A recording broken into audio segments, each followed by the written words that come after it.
Time now for the international press review here on France 24. Florence Villeminot with us here in the studio. And you're starting off by looking at the Norwegian press and what they're saying about the events in Norway. Absolutely. We're going to start with looking at Drammens Tidende, which is a popular newspaper in Norway. Now, they actually don't even have a headline.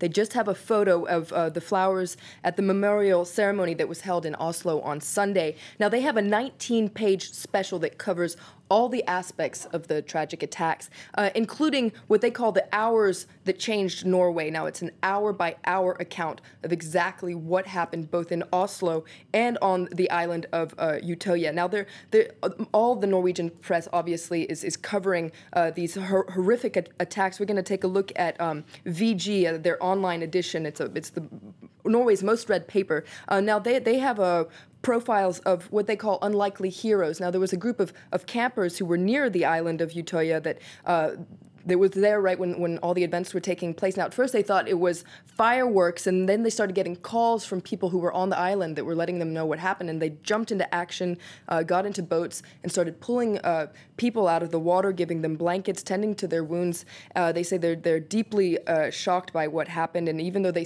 saved scores of young people, they feel guilty for the ones that they left behind. Yeah, shocking articles, aren't they? And a lot of the international press as well, looking into just who is the killer.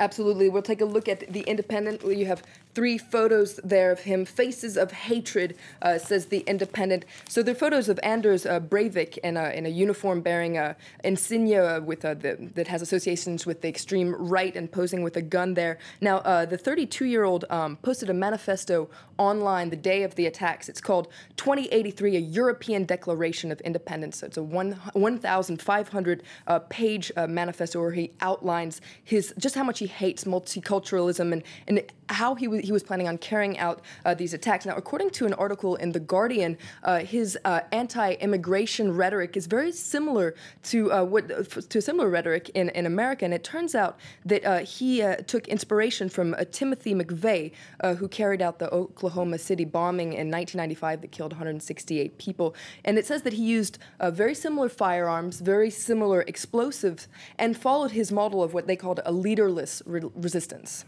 And staying with The Guardian, they're also talking about the fact that it's a threat now that's facing the whole of Europe, not just in Norway. Yes, I thought this was a really interesting piece by Aslak Sira Meyer. He's a Norwegian author, and he points out that though this attack is being described as the work of a lone wolf, it's really a political act as well. And he says that it's interesting because at first people thought maybe it was an Islamic terrorist attack, and there were pledges of support from all sorts of countries. But once again, it turned out that according to him, the heart of darkness lies buried deep within ourselves. And he says that once it emerged that the terrorist was actually a white Nordic man, the whole terms and rhetoric changed now. It became the work of an individual. And he's saying this is not the case. This is there's a political cause behind this. And he's calling on politicians to use this incident to strike a blow on intolerance and what he calls racism and hatred that's growing across Europe.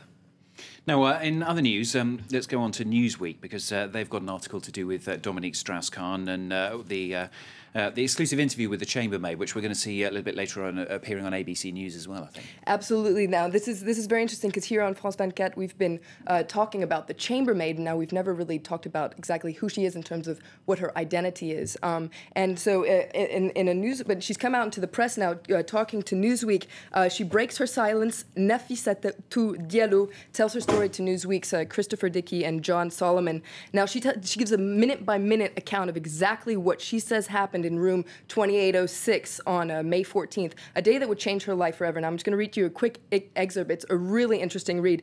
Now, it says that it's possible that Diallo is a woman who has lived for the last few years on the margin of quasi-illegal immigrant society in the Bronx and associating herself with con artists and dubious types, but that does not preclude her from having been the victim of a predatory and very powerful man. Now, I really recommend this read. It's really interesting. Okay, one to view. And finally, you're going to briefly mention the death of Amy Winehouse, the international press paying tributes. All of the international press is paying tribute to Amy Winehouse. We're going to take a look at an article in The Independent where you see a bunch of tearful fans paying homage to the singer. Now, they left tributes in front of her Camden flat in the form of cards, flowers, even cigarettes and alcohol. Excellent. All right, Florence, thank you very much. That's Florence Villeneuve with the international papers here on France 24. Stay with us.